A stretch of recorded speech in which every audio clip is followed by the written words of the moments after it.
Edição às 10 na TSF com Nicolau Fernandes.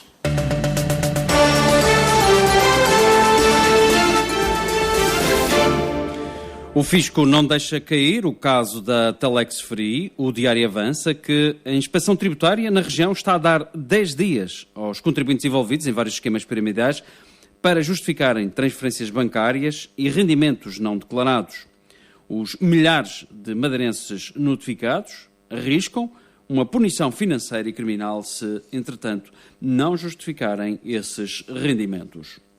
O Governo Regional decretou tolerância de ponta 23 deste mês. Os funcionários públicos ficam assim dispensados de comparecer ao trabalho, todos os que não sejam absolutamente necessários, como é dito, para garantir o funcionamento dos serviços imprescindíveis.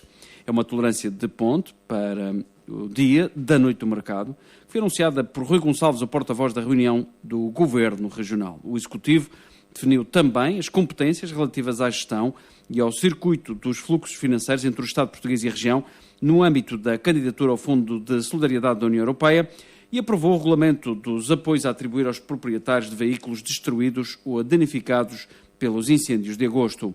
O montante a conceder, a título de subsídio, como já tinha sido anunciado, é de 1.000 euros para automóveis e de 300 euros para motociclos. O Governo Regional também apoiou diversos apoios a várias instituições. O Tribunal da Madeira ouviu as últimas testemunhas de acusação no julgamento em que o ex-presidente do Governo Regional está acusado de violação da lei eleitoral autárquica em 2009. O Tribunal ouviu o depoimento de Eduardo Welsh, então candidato do PND, o Partido da Nova Democracia, e decidiu ler as declarações prestadas ao Ministério Público pelo dirigente do partido, Baltasar Aguiar, que faltou à audiência por motivos de saúde. Neste processo, o ex-chefe do Governo Regional é acusado da violação dos deveres de neutralidade e imparcialidade da lei eleitoral dos órgãos das autarquias locais, reportando-se os factos a declarações proferidas em várias inaugurações na altura. Foi a terceira sessão da audiência deste julgamento, que começou a 21 de outubro. A próxima sessão ficou agendada para 11 de janeiro, onde vão ser ouvidas 10 passagens de registros de áudio e declarações de Alberto João Jardim, com a duração de 2 horas e meia. À margem do julgamento, Eduardo Welsh afirmou aos jornalistas que este processo, já para chegar a julgamento, foi uma luta. Já o advogado de Alberto João Jardim, Guilherme Silva, diz que tem absoluta confiança no Tribunal, na Justiça, nos magistrados e está tranquilo relativamente ao desfecho deste processo. Sobre a ausência de Alberto João Jardim neste julgamento, explicou que ele informou o Tribunal que não via interesse em estar, pela razão simples de que sempre usaria do direito que lhe assiste de não prestar declarações. Alberto João Jardim, recorda, é ainda arguído em outros 2 processos, um movido por um militante do PS, António Loja, Alberto João Jardim é acusado de difamação e injúrias, e também no processo denominado Cuba Livre, relacionado com a alegada dívida oculta da Madeira, que está em fase de instrução. O Secretário-Geral da Educação admite reequacionar, no próximo ano letivo, a rede escolar do Concelho da Calheta devido à redução do número. Fala das freguesias da Ponta do Pargo e no Polo do Mar, onde se verifica uma diminuição de alunos. O secretário sublinha que esta situação não é benéfica em termos de aprendizagem. O Concelho da Calheta é um concelho que enfrenta grandes constrangimentos realmente do ponto de vista demográfico, particularmente a nível da natalidade. E é natural que, como temos vindo a fazer, portanto, alguma reorganização da rede escolar, que o Concelho da Calheta, pelos constrangimentos que tem, possa também, a breve trecho, ter que reequacionar a sua rede escolar. Nomeadamente em que freguesias? Nós temos aqui, aliás, neste momento, as freguesias da Ponta do Pargo e do Paúl, salvo erro, são aquelas que apresentam maiores dificuldades do ponto de vista da organização, inclusive das próprias salas de aula. Portanto, temos um número muito reduzido de alunos que também, segundo o nosso entender, não é saudável do ponto de vista da aprendizagem, números tão reduzidos de alunos. Declarações feitas à margem de um convívio de Natal para os alunos do primeiro ciclo do Concelho da Calheta, uma festa promovida pela Câmara Municipal e que se insere na política social levada a cabo pela autarquia para a área da educação, como refere o Presidente da Câmara, Carlos Teles. Nós temos aqui à volta de 800 crianças, que são os alunos do primeiro ciclo do Concelho da Calheta. Nós costumamos oferecer um presente a cada um deles, porque pensamos que é importante nesta época assinalar a época natalícia com a oferta de um presente, não pelo valor do mesmo, mas pelo valor sentimental, e que se calhar algumas crianças poderão não ter outro presente no Natal, e esta é uma forma de também agraciá-los com esse presente. Esta é uma medida da nossa política social que nós temos implementado ao longo dos anos, já é uma tradição. Nós pensamos que é esta a altura ideal para reunir os professores, os funcionários das escolas, todas as crianças, porque é assim que nós gostamos de trabalhar, perto das pessoas, perto das nossas crianças, e gostamos de ver as nossas crianças felizes. A Câmara Municipal da Calheta promoveu uma festa de Natal para 800 crianças das escolas do primeiro ciclo do Concelho. O líder do PSD Madeira diz que o Governo Regional tem capacidade de diálogo com o Estado, mas não está disposto a aceitar imposições injustas. No jantar de Natal dos social-democratas, Miguel Albuquerque afirmou que o Governo não rompe o diálogo com Lisboa, mas vai continuar a ser firme na defesa intransigente dos interesses dos madeirenses. Miguel Albuquerque deu como exemplo o financiamento do novo Hospital da Madeira pelo Estado. Conforme diz, no compromisso e acordo de financiamento ficou estabelecida uma comparticipação estatal de 80%, e não de 50%, como ficou inscrito no Orçamento do Estado para o próximo ano.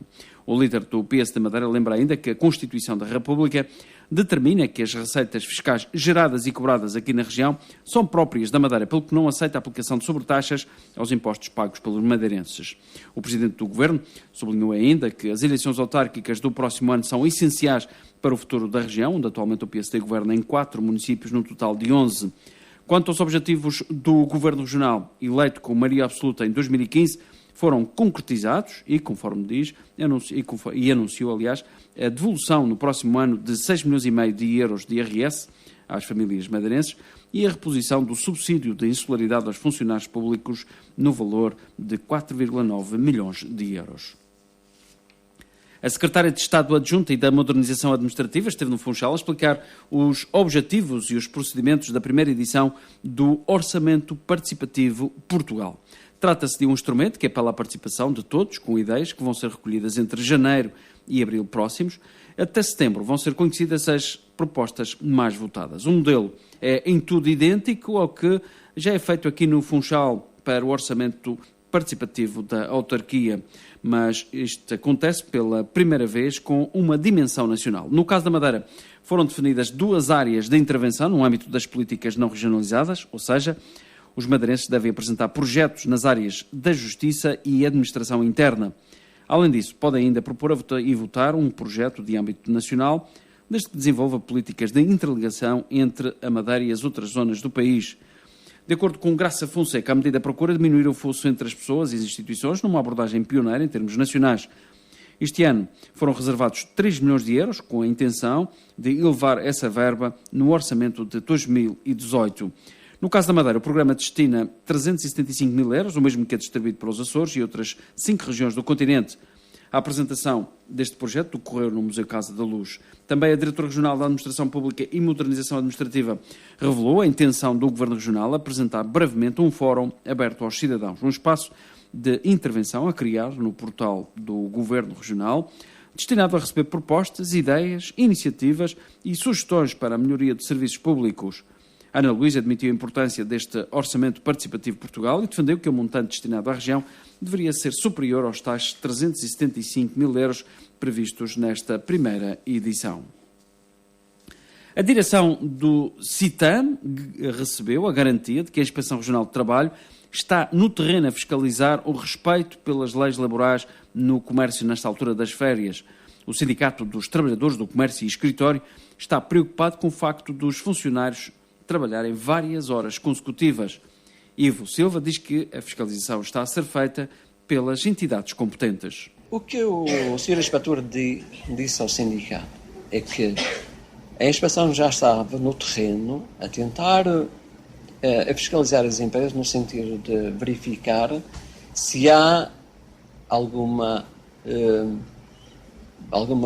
ocorrência que não seja, que não observe a lei, nomeadamente se há ou não há um livro o livro aberto para o registro do trabalho extraordinário, que até nós questionamos.